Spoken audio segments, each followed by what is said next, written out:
हरे कृष्णा। भक्ति कालीन युग में रसखान नाम के एक बहुत बड़े कृष्ण भक्त हुए। वो बहुत उच्च कोटि के भक्त थे।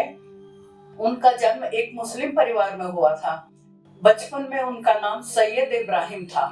एक बार वो अपने उस्ताद के साथ वृंदावन आए और जब वृंदावन की सीमा में घुसने लगे तो उस्ताद ने कहा कि तुम यहाँ पर मत उठाना, क्योंकि अगर तुम आंख उठाओगे तो यहाँ एक काला नाग रहता है, वो जिसको डस लेता है तो उसे दुनिया अच्छी नहीं लगती।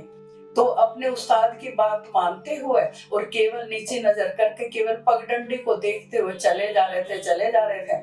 लेकिन वृंदावन की सीमा पार करने ही वाले थे कि उनके कान में मधुर बांसुरी की आवाज आई और वो अपने आप को रोक नहीं पाए और उन्होंने पीछे मुड़कर देख लिया।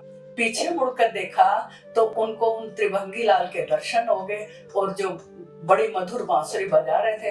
त्रिभंगी लाल यानी चरण से भी टेढ़े, कमर से भी टेढ़े और गर्दन भी टेढ़ी। ये तीन तरह से टेढ़ा भगवान या तो किसी के हृदय में घुसता नहीं है और घुस जाता है तो निकलता नहीं है। अब उनकी रूप माधुरी को देखकर रसखान तो बेहोश हो गए। अब उनके उस्ताद ने देखा कि रसखान के पैरों की कुछ आहट नहीं आ रही है तो उनको ढूंढने लगे। पीछे ढूंढते ढूंढते आए तो देखे रसखान तो बेहोश पड़े हैं। फिर उनको पानी का छींटा देकर होश दिलाया और फिर कहा, तैने देख लिया ना उसको? तो रसखान हंस पड़े, बोले मैंने ऐसी सुंदर रूप माधुरी देखी है जिसको मैं कभी भूल नहीं सकता।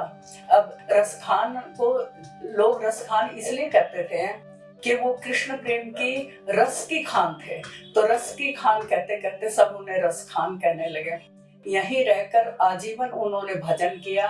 उन्होंने बहुत मधुर कृष्ण की रूप माधुरी पर और ब्रज की सुंदरता पर और राधा कृष्ण की प्रेम माधुरी पर उन्होंने बड़े सवैये पद, बड़े सोठे लिखे हैं और वो आजीवन फिर यहीं रहे और यहीं रहकर उन्होंने कृष्ण भजन किया और गोकुल में शरीर छोड़ा।